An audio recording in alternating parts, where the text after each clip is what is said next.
हाँ जी बच्चों, 5.3 का क्वेश्चन नंबर 1 देखते हैं। ये क्वेश्चन ऑलरेडी मैंने सॉल्व कराए हुए हैं, तो वही नोट्स मैं यूज कर रहा हूँ। तो लेट अस सी कैसे करेंगे। क्वेश्चन नंबर 1 क्या कहता है? Find the sum of the following APs 2, 7, 12 up to 10 terms. अब देखिए यहाँ पे हमें क्या क्या गिवन है। एपी गिवन है, तो एपी से हम क्या निकाल सकते हैं? यहाँ पर अगर आप नोटिस करेंगे, ये फर्स्ट क्वेश्चन मैंने यहाँ पे सॉल्व किया है। हमारे पास क्या गिवन है जी? ए की वैल्यू 2, फर्स्ट टर्म पता है। डी हमने निकाल लिया 7 में से 2 माइनस करके, तो डी की वैल्यू आई 5। और नंबर ऑफ टर्म्स कितनी है बच्चों?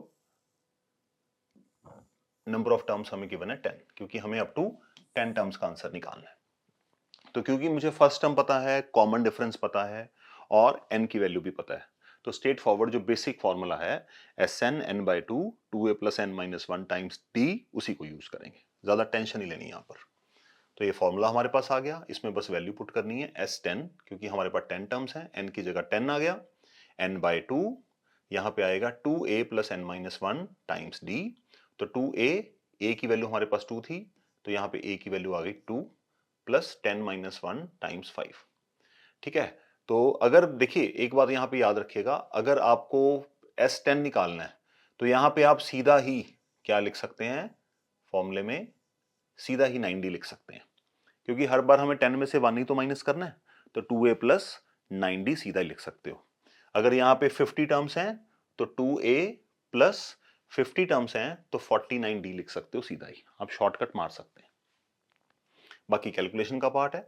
2 टाइम्स 2 4 एंड इधर बचेगा 9, 9 इंटू 5 45। तो जब 45 को 4 के साथ प्लस करेंगे 49, 49 टाइम्स 5 इज इक्वल टू 245। तो ये हमारे पास फर्स्ट पार्ट का यहाँ पे आंसर बनता है।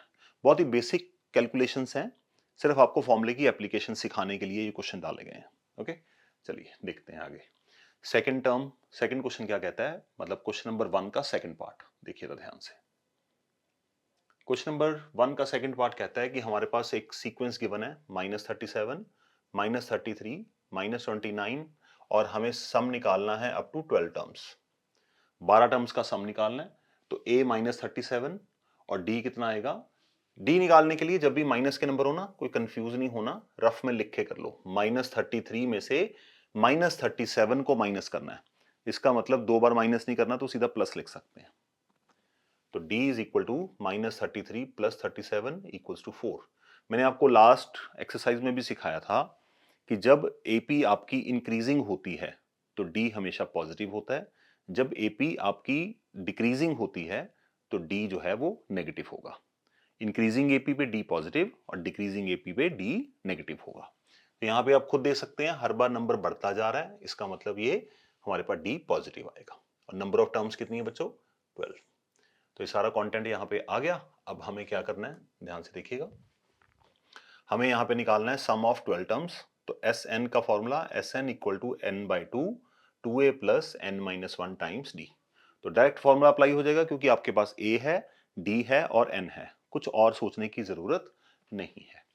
तो ये फॉर्मूला आ गया। हमने n की वैल्यू यहाँ पे कितनी डाल दी? n की वैल्यू 12। उसके बाद हमें चाहिए 12 by 2 2 times a plus n minus 1 times D. तो n की वैल्यू कितनी है? n की वैल्यू डलेगी 12।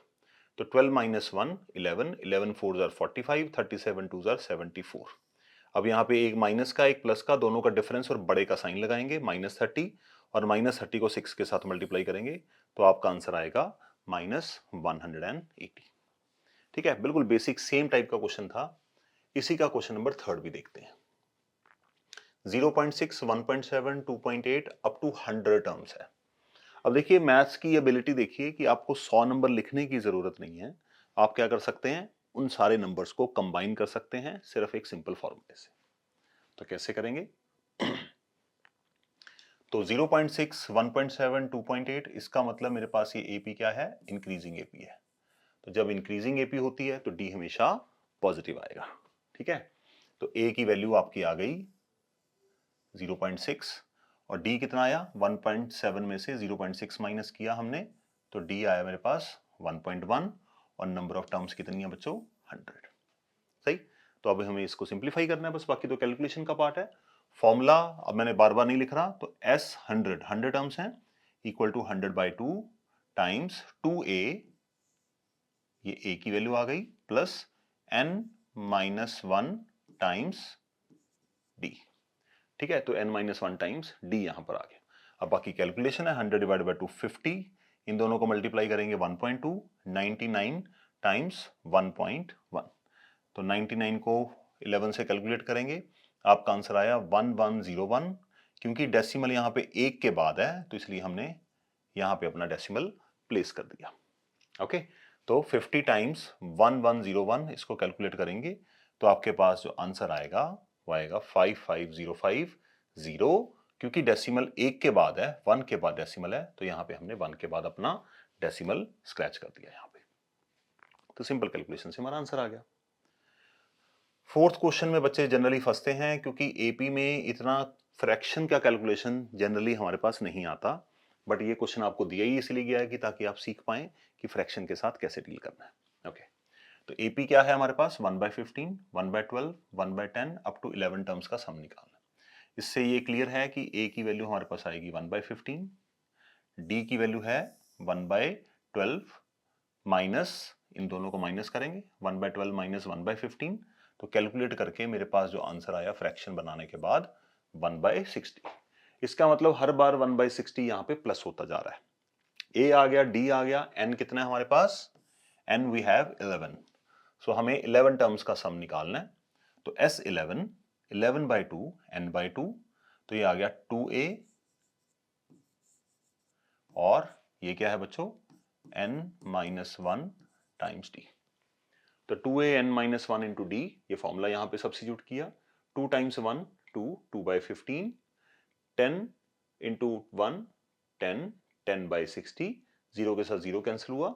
अब इस फ्रैक्शन को जब हमने ऐड किया तो 15 और 6 कैल्सियम आया 30, इसको 30 बनाने के लिए मुझे करना पड़ेगा 2 से मल्टीप्लाई, तो ऊपर भी 2 से 4, इसको 30 बनाने के लिए 5 से, तो ऊपर भी 5 से, तो मेरे पास आया 11/2 इक्वल्स टू 9, 11/2 इंटू 9/30। बस इसको 3 से हमने कैंसिल आउट कर दिया, तो 33/20 यही हमारा यहाँ पर आंसर बनता है। तो थोड़ा सा कॉम्प्लिकेटेड आपको स्टार्टिंग में लगेगा, शुरुआत ही हमेशा मुश्किल होती है। किसी भी सफर पे चलना स्टार्ट करें, स्टार्टिंग मुश्किल है, बट जिसने स्टार्टिंग निकाल ली, अपने आप को मोशन में ले आया, तो वो धीरे धीरे करके मोमेंटम पकड़ लेगा। आगे देखते हैं कुछ